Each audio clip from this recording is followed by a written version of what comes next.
used to love play video games, and I played a long time video games, and that wasn't discipline. No one's telling me, wow, you're very disciplined playing video games, because I just love doing it. But why, when it comes to work, something that's important, we feel like we have to feel like a prisoner. We have to feel hard.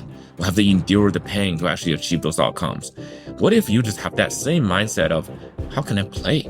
How can I turn my pursuit, my work into play so I can keep going? And that's easy discipline.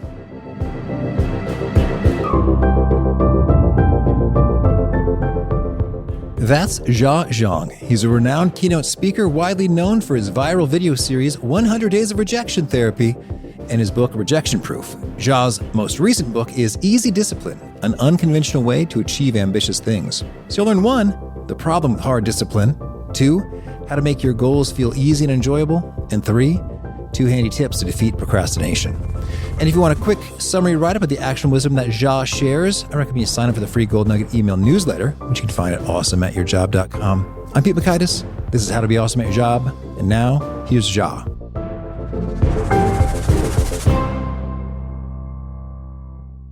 Jia, welcome. Thank you for having me. Well, I'm excited to be chatting. Your name has come up a few times over the years with How to Be Awesome at Your Job guests sharing transformational things they've read or tried. So I must start by hearing the tale of your 100-day rejection challenge. Yeah. So I've been wanting to be an entrepreneur for all my life. And, but I had to delay it for a long time because I was kind of afraid of rejection. I was afraid of failure. I was afraid of rejection from my family. Eventually, I started my company at age 30. But then as soon as I got rejected for funding, the first thought that came to my mind was, I'm not good at this. The guy, the potential investor, he knew much more about business than I did. So if he didn't like my company, maybe I should change my idea or even not do this altogether. And that's where his signal to me was like, man, I'm really afraid of rejection. Like, that's a loser thinking. People who are successful at anything can think like that. Can just want to quit after rejection like that. So I said, let me overcome my fear of rejection. That's my number one goal. I know overcome my fear of rejection, but I want to do it in a fun way. I'm like, what can I have fun with rejection? So I started this project called 100 Days of Rejection Therapy, where every day I would go out and get rejected on purpose. And now I filmed myself doing this using my phone and made it my first vlog. So I would go out and I would ask for a stranger for $100. And then next day I would go to ask for a burger refill after getting a burger for lunch. Then there's another day I went out and I went to Costco and asked to speak on their intercom. I got a no. And then another day I went to a PetSmart to ask for a haircut, to get a haircut. I asked for a German Shepherd cut and they say no. But I didn't die. At the beginning, I thought I was going to die.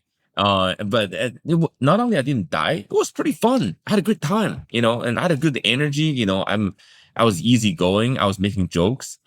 And then people started to say yes to me. So my most famous video is one day I went to a Krispy Kreme donut shop and I asked them to make me donuts that look like Olympic rings. There's no way they're going to do that, right? That I'm just going to go in and make a joke. And the donut maker took me so seriously. And 15 minutes later, she came up with a box of donuts that looked like Olympic rings. And she was like, this is from me. It's my pleasure. So she gave it to me for free. And that video went viral. And that's why a lot of people probably recommended my name to you, probably saw that video and saw my TED Talk later on talking about it. So that's 100 Days of Rejection Therapy. It was a lot of fun. Well, it's fun and it's viral. Can you tell me, was it transformational for you? Yeah. So in a couple levels. First of all, at the beginning, my goal was I want to come in and just ask and I don't know what's going to happen, right? But then I found people started to say yes to me. And I was like, wow, the world is different than I thought. I thought the world is according to a script. You ask for hard things, people say no. You ask for easy things, people will say yes. As it turned out, when I had this mindset of I don't take myself too seriously, I'm going to have fun, I'm going to just go confront these fears and just with a fun attitude, the whole script flips. Sometimes it's the hard request, the audacious one that get a yes because people are curious, but also because me, right? I'm very relaxed and I'm fun seeking. In that way, I exude type of energy that people don't push back to, right? Sometimes if I come in really hard, people feel cornered and they will say no to me. But if I come in very relaxed, then people be like, oh, okay, maybe I'll say yes. So to me, it's just a great lesson on the world is very different than I thought. So I started teaching other people to say, one, don't be afraid of asking. Secondly, try to have fun when you're asking. Try to have fun in whatever you do. The result will surprise you. Certainly. Well, so that's a nice mindset, worldview to not only enjoy life more, but get better results. I'm also curious to hear now, how does rejection land for you? You've now had the 100 days of rejection therapies, and I imagine subsequent rejections over the course of life and business. Tell me, how is a rejection feeling nowadays? Yeah, instead of seeing rejection as a failure, now I see this as the start of a negotiation. I started just to be like, okay, cool. It's fine. I get rejected, but can I try something else? Can I ask for something else? And I will try to ask for different things in a very fun way, in a very relaxed way. So I no longer see rejection as just as a sign of signal of failure, signal as end. I see this as a signal to ask for more, to keep asking and have more fun to do this. So yeah, that's a complete mindset shift. Oh, that's great. So it's no longer a crushing emotional situation. It's just like, oh, kind of interesting. Let's try something a little different this time. Yeah, yeah. It just sometimes it's like a negotiation, right? It's like, well, what can I do? And yeah, I can't do this. Can I do that? Right? If you don't like this, why don't you like it? Okay, I learn a little more. Is there any way I can get a yes? So I started having this dialogue with the person who rejected. I dig that so much. And I'm thinking it totally checks out with psychological research on exposure therapy. And I lived it myself with my first book. Back in the day, I sent out a whole bunch of one-page query letters to publishers and agents, and then they would come back. And it was actually wonderful to have the experience of being rejected over 100 times via letter, because I could choose, when do I open these letters? It's like, ooh, I'm feeling down right now. Let's maybe wait till after lunch. And then I was like, okay, now I'm ready to face this letter. Oh, and it's a rejection. Oh, and it's another rejection. And sure enough, having lived that exposure, afterwards, rejections seem like no big deal. It's like, I've been through this over 100 times. Is that all you got? I love your approach to it because one, you kind of took control of this thing. When people get rejected, they feel they lost control, right? Other people are telling them what to do, but you took control of this whole process. Even though I got the rejection letters, I get to decide when to open them. I get to have the mindset that, hey, these are fun. These are like things that I'm helping me to overcome that fear. So you decide. Life is all about this mindset is all about initiatives, right? Who's taking initiatives? Who's doing what to whom? If you let the world do rejection to you, then you can feel very down. You can feel take it very personal. But you go to the other route where like, I'm going to do this to rejection. I'm going to have fun with rejection, So who's taking the initiative like determines how you feel and what's your next step. Yeah, I love it so much. We had an earlier guest, Andrea Waltz, who talked about go for no. And so it changes your whole perspective. You're having fun with it. And sure enough, along the way, you get some yeses and they're surprising.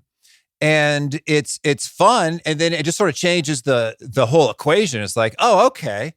All I need to do is ask 100 people. And then, 1 to 6 of them will probably say, yes, I only need one. All right, well, let's get to it. Away we go. You can ask for more people, right? You ask more people. You can ask differently, the same person differently. You can ask again that person more times. You can change your location, your environment to ask, right? Sometimes you're at work, you ask for something, it didn't work. Okay, you ask again. Then the next time where you go to, you have a beer or somewhere, you ask again, right? Under different circumstances, you ask. So there are all kind of levers you can pull after getting rejected. But most people will just get rejected. They're like, oh man, that sucks. That's the end, right? But shift your environment, shift whatever, right? You can try it again. So, well, Jia, I'm going to try a hard segue here. Sometimes the rejection seems to come from within. We want to do a thing and we just can't muster the energy, motivation, discipline, gumption, whatever to get her done. Your latest book is called Easy Discipline, an unconventional way to achieve ambitious things. Ooh, that sounds real nice. Lay it on us. How do we make discipline easy? Yeah. So for most people, we try to think about discipline as a combination of willpower and pain tolerance. I grew up in China, and I grew up in this idea called 吃苦. In Chinese, it means eating bitterness. It means you have an ambitious goal, right? But to achieve that, you got to eat more pain, eat more bitterness than other people. If you eat bitterness, you're going to eventually find your way to success. And that's called, 吃苦. But the problem is, I suck at eating bitterness. I don't like eating bitterness. And it's against human nature because like your motivation runs away. Like that's, you start something, then very quickly you don't like it. But you have to keep doing it because you want to succeed. You want to achieve your goal, right? So if you let your goal to provide your outcome you want to achieve to provide the motivation for you to keep going, that will run out in no time. And then you're going to start not liking yourself. You're like, you get disappointed. You lose confidence. You're like, I'm not made for this. What's wrong with me? That's a loop that a lot of people have. You see, every year, there's about half of the American population make New Year's resolutions, right? A new year, I'm going to lose weight. I'm going to find a new job. I'm going to make more money in the new year and all that. Find love. And then by February, it's done. Like only 9% of people who make New Year resolution keep them throughout the year, by the end of the year. Why is that? Because we set these outcomes we want to achieve and somehow using this outcome to motivate us, and it doesn't work. It works for someone, not saying for everyone, but most people, it doesn't work. And I call this bare knuckle grinding through your way to success, hard discipline. Easy discipline, on the other hand, is later on I found in life because I failed all my life, like most of my life, because I tried hard discipline and I just hating myself. And then I started trying easy discipline, which was, what do I like to do? Instead of just thinking about the outcome I want to achieve, can I find things I like to do? Can I just start with easy? If something come to me easily, I would just do it anyway, right? I used to love play video games, and I played a long time video games, and that wasn't discipline. No one's telling me that, wow, you're very disciplined playing video games, because I just love doing it. But why when it comes to work, something that's important, we feel like we have to feel like a prisoner. We have to feel hard. We have to endure the pain to actually achieve those outcomes. What if you just have that same mindset of, how can I play? How can I turn my pursuit, my work into play so I can keep going? And that's what easy discipline is about. Well, that sounds delightful. And I have often wondered this. Indeed, I too enjoy video games. Recently, Slay the Spire 2. So good. And I will play it for more than maybe I want to, maybe more than I planned to over the course of a week. And I thought, boy, if only doing the things that, build wealth, health, spirituality, other goals felt as appealing and fun to me as this video game, that would be amazing. And so tell us, is that possible? And how? I'm not saying everything can be turned into video games type of addictive, right? But it can get to, there's a spectrum, right? On one hand, it's just dreadful. you do the work, you're just like, I got to do this, my goodness. On the other hand, it's just so delightful, you cannot stop. Most of our work somehow at this lower end of that spectrum. If you can just move that to the middle even, right? Make this somewhat fun. Make this be like, oh, I had a great time today working. I can't wait to do it again tomorrow. Then that's how you become much more successful. I'll give you an example. For a long time, I didn't like exercise because like the idea of me going to the gym to exercise, it was dreadful. And I tried it, I bought gym memberships and I used it for a couple of days and they just go to waste. I would go to the gym and go there and sit there to see, what do I do, man? I'll see all those machines. That guy looks good. He's doing this. I'm gonna do that a little bit. And this guy's doing this. I'm gonna do that a little bit. Like the whole afterward, I was drained. I'm like, why do I have to come in for a buffet of movements? None of them I like. So, and then because of that friction, I don't go anymore. Right. So I was like, okay, how can I remove all the frictions and turn that into something fun? I started the turning point is I started. I'm sure you've heard of this. P90X was actually a big turning point for me. I started doing it because the guy Tony Horton, he was the trainer on DVD, right? And he was fun and didn't have to think what to do. I didn't, if I didn't have to think what to do, just tell me what to do and I would do it. I had great. The workout is hard, and then afterward I feel good. My body started to change. And then I started doing that again and again. I started doing different programs. Now I follow this woman called Caroline Gervin. She does that on YouTube, all for free. I just follow what she does, and I can't wait. Sometimes if I don't do it, I feel bad. And then I bought a Peloton, and I just follow Peloton. Like just tell me what to do. There's programs. So I remove all the frictions, and not only frictions, those exercises turn into fun. And now they became what I do every day. I turn this type of thing was to exercise. I become a better worker, a better salesperson by using easy discipline. I became a better father by doing easy discipline. So I turn all kind of goals I have in life that I'm not good at into something that I enjoy. And now I have a great time in everything I do. Well, I like that a lot in terms of you identified a friction point. I don't know what the heck to do. And then you found a solution. Oh, the P90X guy tells me exactly what to do. Yeah. Friction resolved. And then you do it. You feel good. You see a result. And then you look forward to it. So it's a very beautiful pathway by which momentum is liberated and grows. I dig that a lot. So this is a nice contrast to, you say that bullying ourselves doesn't get the job done. Talk to us about that. The alternative approach that's not going to work. Yeah. The alternative is like, I know this is hard and I'm going to do it because I'm a badass. Right. You have this mindset. Like David Goggins style. I'm not trying to not mention him, but I actually see a lot of people who are falling into that type of mindset. The thing is, it can work. That's the thing. It can work, but not in the long term. Over the long term, we burn out. Like we can, like, there's a short-term success and long-term success, right? If you bully yourself, you're like, I'm going to do like 3 months of David Goggins. Most people can't do it. Some people can. A few can. But the thing is, you can't turn that into a lifestyle. You just can't. Because you're going, in my book, I write about Sisyphus. In the Greek mythology, the guy will push up a rock up a mountain just all day. And then the rock will roll back down, right? The Sisyphus go back down and keep pushing.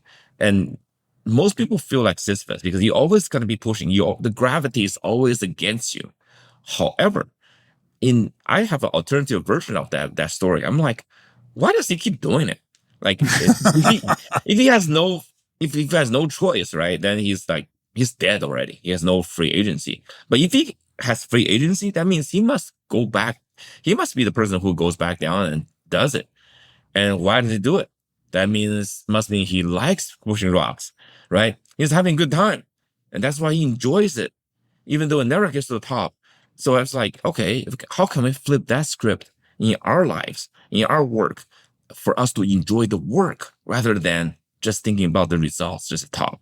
So that's also the cover of my my book. It's actually my T-shirt. I have this like this guy floating upward was a rock rather than pushing upward. So kind of work lifts you up rather than actually push you down.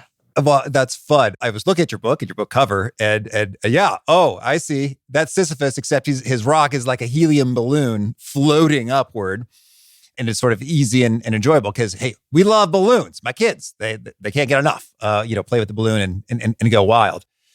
Okay, so Well, you've got a whole framework. So how about you walk us through that? And then I just want to go example, right? In terms of like, okay, that works great for exercise. Cool. But how do I deal with email? I hate email. How do I deal with, well, fill in the blank, the thing, cold calling? You said sales, hey, there's a thing I need to do to get where I want to go, but dreadful is where it lands on the continuum, far from delightful. So maybe walk us through your framework, and then let's just apply it again and again and again so that folks feel like, oh, okay, let's get after it. Okay, so my framework is called easy. So EASY. E stands for enjoyment, right? That's what I was talking about. How can you turn your everyday work into fun, into more enjoyable than before, and use that enjoyment to fuel you rather than this you trying to be a badass, right? So in my book, I wrote about 12 different tools to how do you achieve easy, right? I'll tell you one. One of the things that you want to have more enjoyment is you can be a game changer, right? If you don't like the game you're playing, you can try to change the game. For example, so you talk about this idea of making sales calls, right? Like if you are outcome oriented, I'm gonna make the call. You make the call, and then someone will slam the phone in your face. Some people will talk to you, give you a minute of the time, and then afterward, you may succeed or not, right? There are more rejections than the success, of course. Nowadays people don't pick up phones anymore, right? It's tough. It's really tough. But what if you change the game? Instead of saying, I have to make that call, my goal is to actually make the sales. By the end, I have a contract or whatever, the next step. You'd be like, what if I change my goal to just to understand that person? What if I want to have a good conversation? Can I have an actual conversation with a person that actually show who I am, but also let me learn what that person is going through? Maybe have a game to be like, I want to find that person's biggest problem. Whether or not I sell to that person, I don't care. But let me change the games. So now you start shifting games, right? So I'm someone who is very much don't like talking to people. I don't like making these calls, but I love solving people's problems. If I started performing the role of a therapist or a consultant, that helps me a lot. Now I'm having fun because now it's a different goal from the goal that I didn't like. So you can do role play and change your game. I call that the game changer. That's how you make your work more enjoyable. Okay, so could you give us an example there with regard to throw a role play in there and suddenly a conversation that was not so fun is more fun? Yeah, absolutely. I used to be terrible at sales calls, meaning some people, like I'm great at speaking, that I know. If you get me on the stage and get me in front of your audience and talk about rejection, I can tell a great story and inspire your audience and get a standing ovation. Like I can do that. However, getting on sales calls is a different thing, right? Sometimes the potential client, they're like, I'm interested. This guy's interesting. I see his video. Now I've got 3 to 4 potential speakers. I'm gonna interview all of them to see if they're actually crazy in real life, right? Are they who they are on the videos? I used to hate those calls because my mindset was, okay, how can I like the other person like me the most, right? And what do I do? And what thing does he or she likes to hear?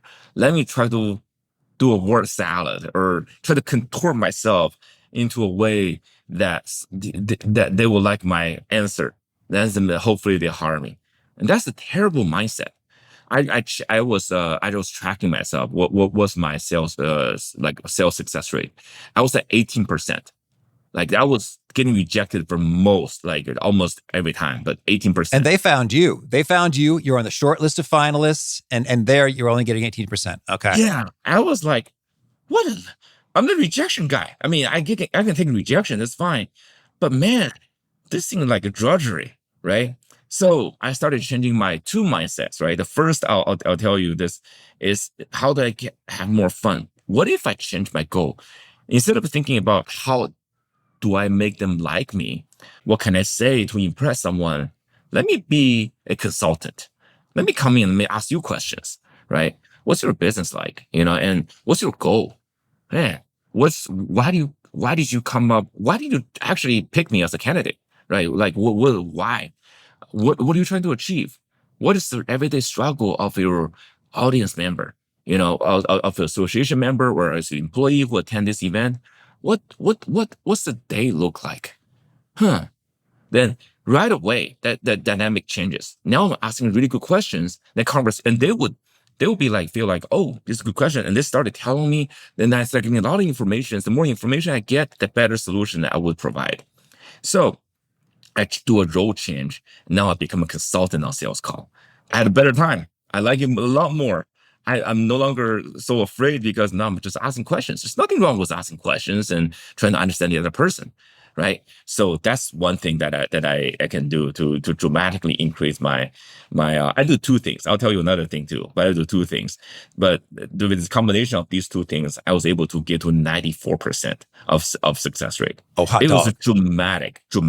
I mean, I track everything, and then after I was like, man, I'm great at sales call. So that's the first thing I did. So it's like the enjoyment to make me like it more. What's the other thing? The other thing is the A, right? Okay. A stands for artistry. So E stands for enjoyment. A stands for artistry. What does artistry mean, right? We're not talking about like drawing stuff and singing stuff, but we're thinking about being present. So again, the reason I used to hate these sales calls is I didn't like people that much.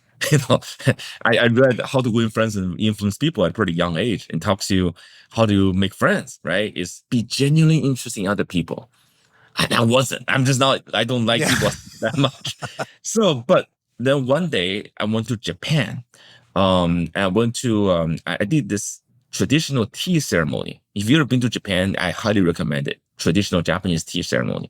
So basically you're in a room with a host, right? The host will make tea for you and every movement and every conversation, every word she says is very present. Like that moment you feel it's almost like a sensual, if not spiritual experience when you're there by drinking tea.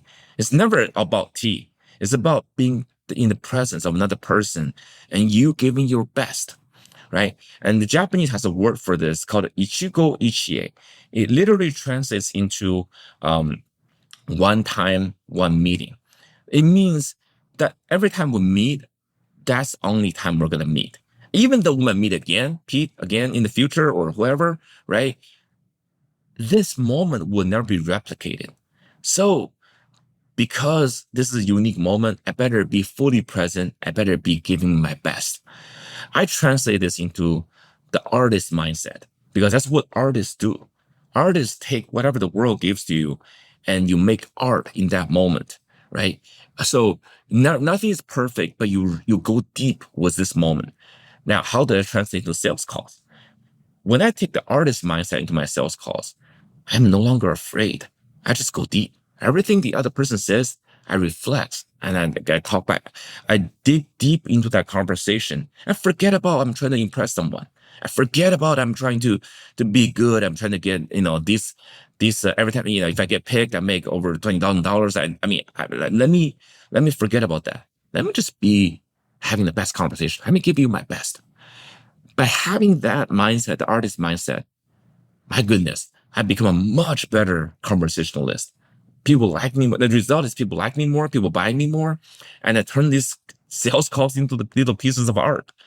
And that's how I went from the combination of both, right? The role playing, the change of role, but also trying to make art. And I went from 18% to 94% of a closing rate.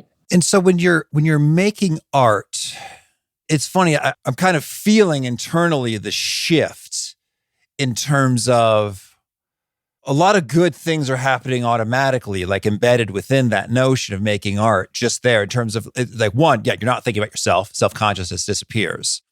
And just imagining like Bob Ross or whomever, with his happy little trees on the canvas, just that mindset and that groove, it's calm, it's present, it's curious, it's fun, it's peaceful. And so it's like all that at once in terms of, I'm thinking about just charisma. We recently had Olivia Fox-Caban on the show, and sort of like, wow, you're getting a lot of those internal vibes right away just by imagining making art.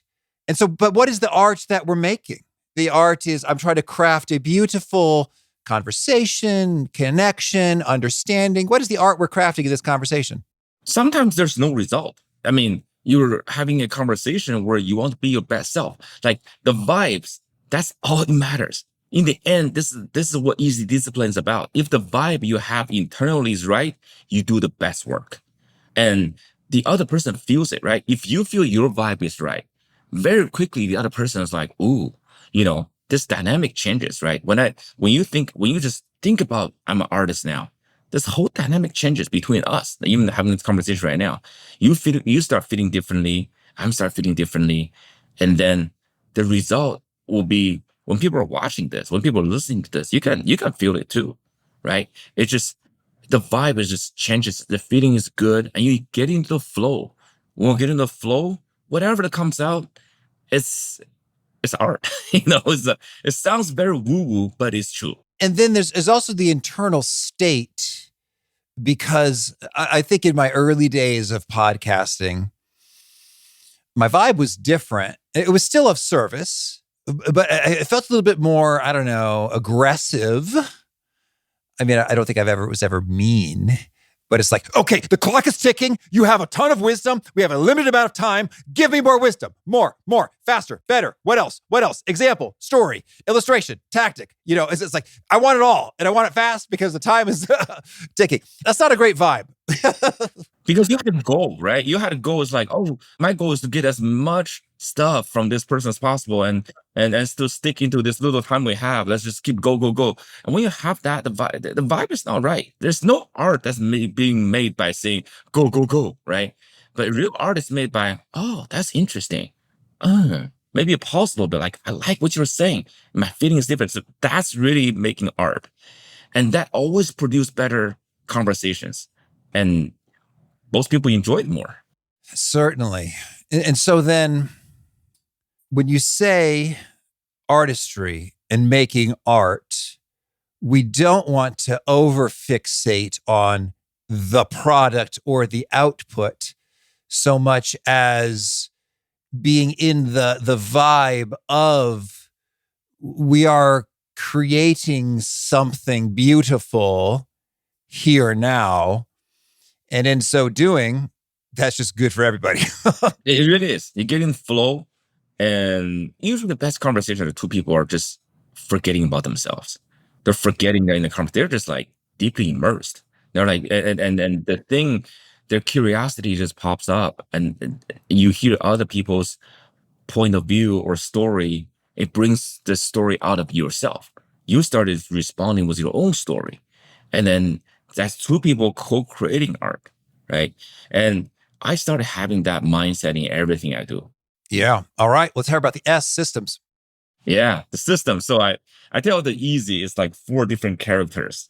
If the enjoyment is this happy-go-lucky guy, let's feel all good. The artist guy is like a deep, right? Very present. System is it's another character. It's like very systematic. What can I say? I call this system smart. System smart is basically you try to figure out where you are, what you're trying to accomplish, what your weaknesses are, and try to shape the environment that gets you to do the better input to get to the result. Most people try to do work and take actions to achieve the outcome.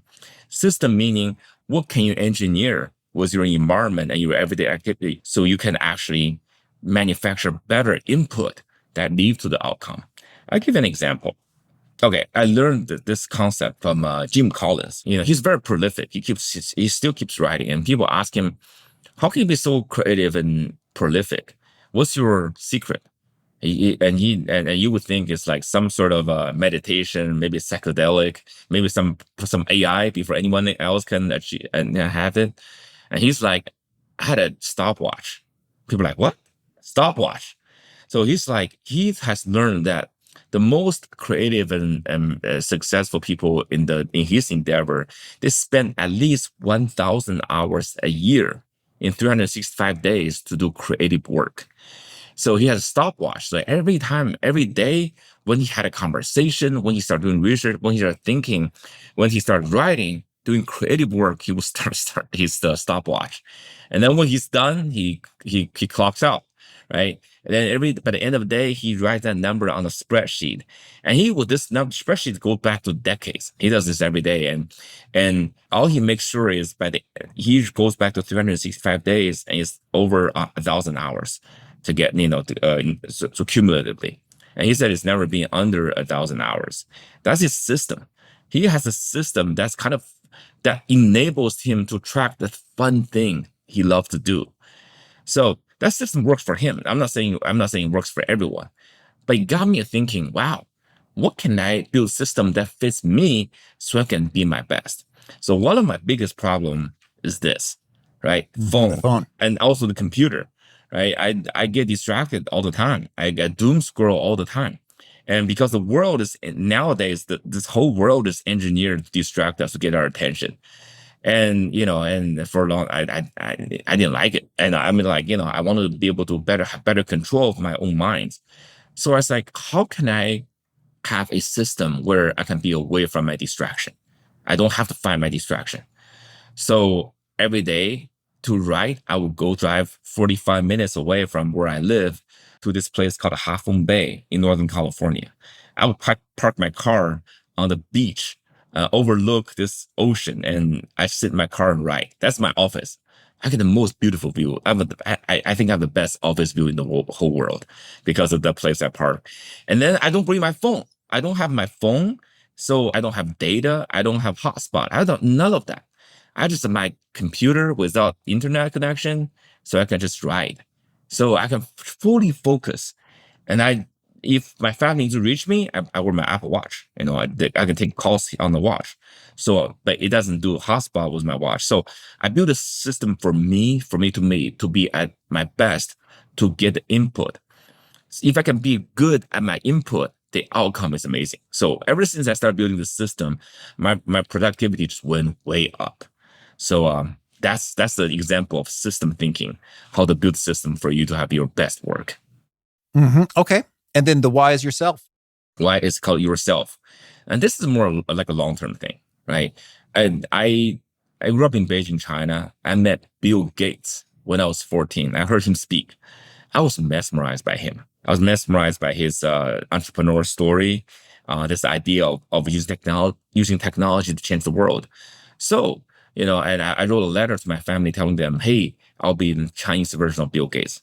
By age 25, I'll build the biggest company in the world and buy Microsoft. I did write that letter. My family kept it for me all those years. And then how do I do it? I'm going to replicate Bill Gates' life, right? And he went to school, and then he studied computer science. I'm going to study computer science. I couldn't go to Harvard. I came to America, right? I didn't get to Harvard, but I'm like, I can go to school early. So I went to school at 17. I got to college. I was like, I'm going to finish college in 3 years. I'm going to come out a boy genius.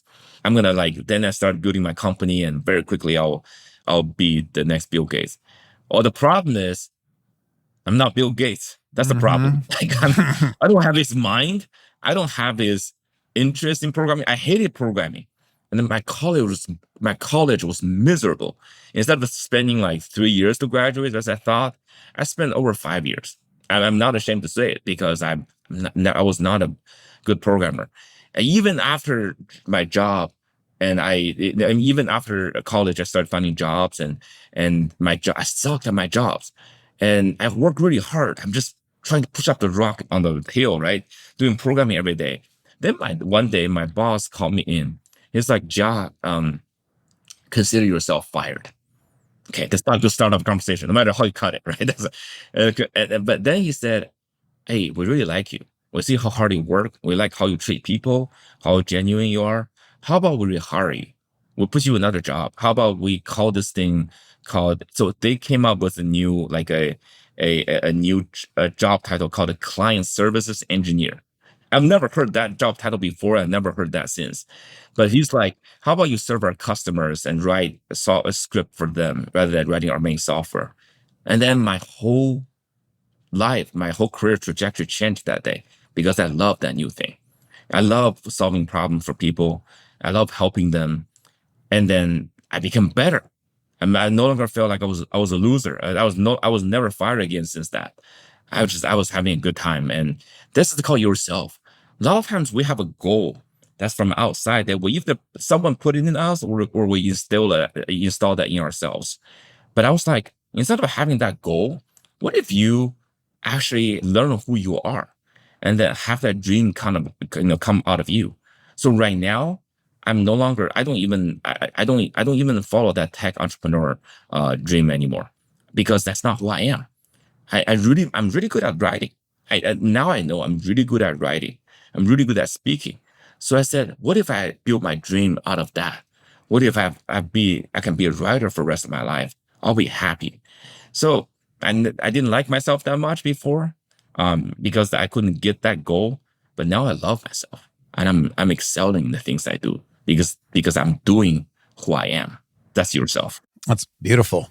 Cool. Well, excellent stuff. I'd love your take now. It seems like these are some big ideas that we can put into practice in all kinds of different contexts.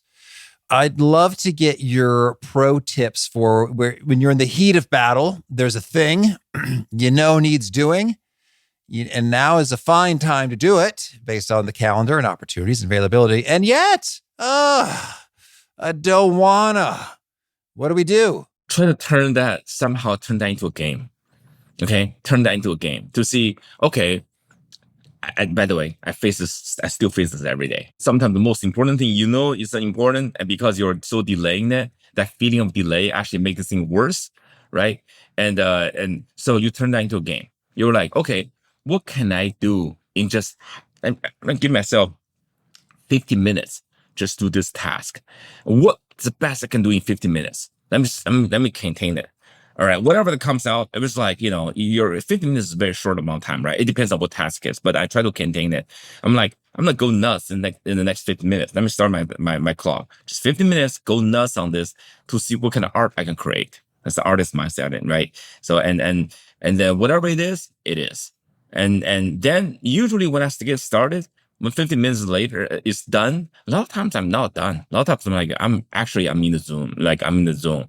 To get over procrastination, the best thing is just get started. Sometimes you can't even get started. That's the biggest friction. But when I have this container, just 10, 15 minutes, that's it. Let me dig deep. Let me have fun in the next 10, 15 minutes and I'll have a coffee. And then you get started, right? And then a lot of times you'll finish the task and a lot of times you do a good job.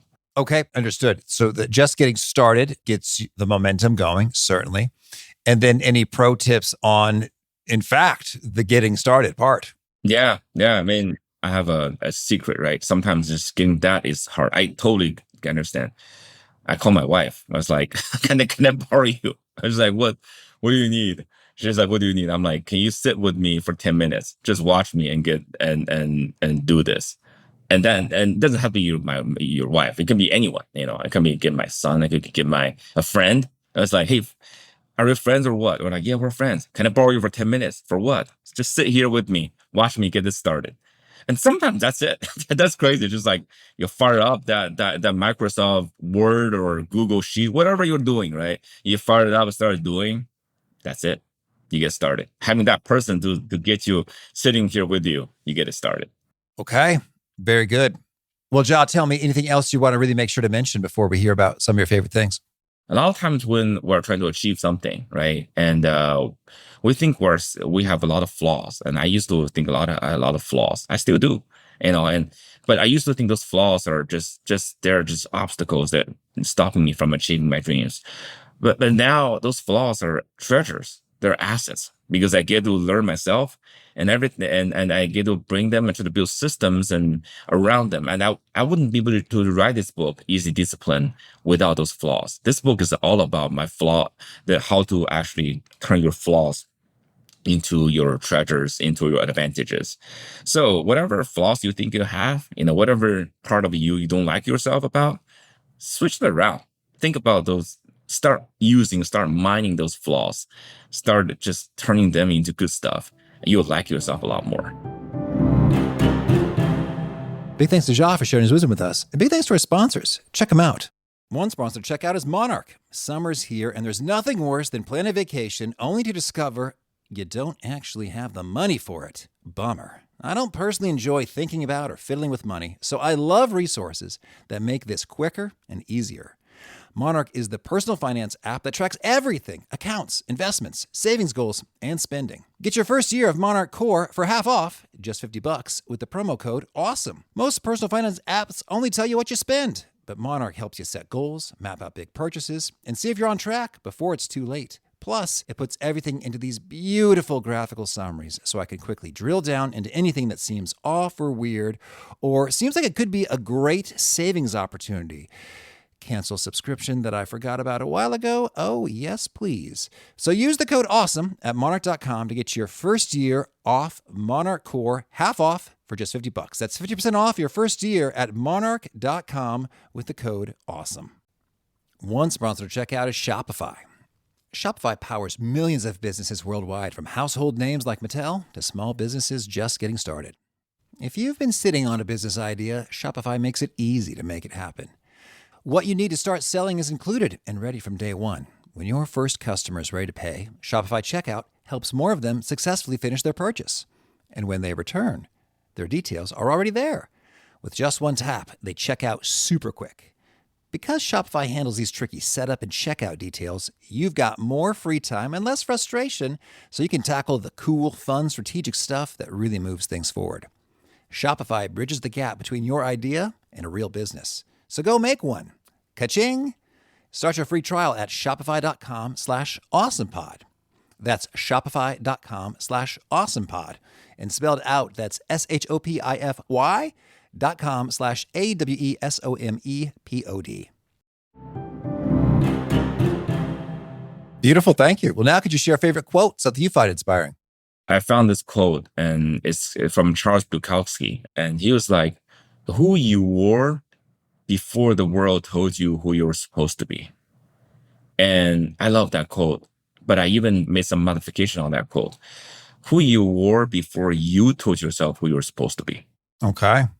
And a favorite study or experiment or bit of research? So one of the book that really inspired me was the book called Made to Stick. It came out about 20 years ago. Still one of my favorite books by Chip and Dan Heath. They write about how ideas travel. So there's tons of research in there. One of them is saying, if you actually, when you can make an idea more surprising, the idea will travel farther. So when you make the idea more emotional, it goes farther. So yeah, it just tells that sometimes how you tell stories, the stories you tell determines how sticky, how influential it is. Okay. And a favorite tool, something you use to be awesome at your job? Drive every day. I manufacture a commute to a place I write. And during the commute, I listen to audiobooks and nothing else. Audiobooks, I get myself in the mood. I get myself inspired. So when I stop, just ideas pops up. Okay. And is there a key nugget you share that really seems to connect and resonate with folks? You hear them quote it back to you often? Rejection is like a chicken. It's either yucky or yummy, depends on how you cook it. Okay. And if folks want to learn more or get in touch, where would you point them? You can search me on Substack, and I definitely write every week, and sometimes more. Okay. And do you have a final challenge or call to action for folks looking to be awesome at their jobs? Find one thing that you love the most.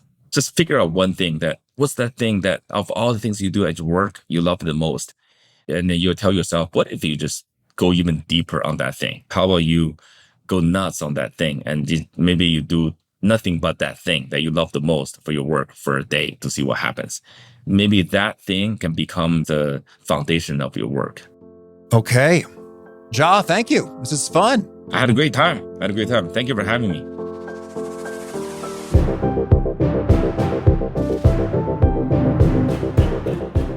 I love what Jia has to say about making things fun, easy, enjoyable, and boy, it's just deep inside our humanity that we avoid things that are unpleasant and pursue things that are pleasant. Eating bitterness is hard for everybody, and I've sure enough, when I have found that I've taken the time to thoughtfully design, engineer an experience to make it easier, more fun, more enjoyable, I do more of that thing. And sometimes it's as easy as getting a nice, thick, luscious note card and using a great sharpened pencil and then crossing off items from this note card with a green pen to make the to-do list and the process of doing things more fun. Or I have strapped a laptop and used a controller to play a video game while on the treadmill at the same time. Suddenly, being on the treadmill is great fun, and I want to do more of it. I think it pays a lot to think about BJ Fogg's Tiny Habits insights to thoughtfully design stuff to make it more easy, enjoyable, fun, and then we will do more of it. And it's just that simple. Great insights from Jia. If you want to check out the show notes or the transcript or the links to items that we've referenced, please mosey on over to awesomeatyourjob.com/EP1170. Hope to catch you next time, and peace.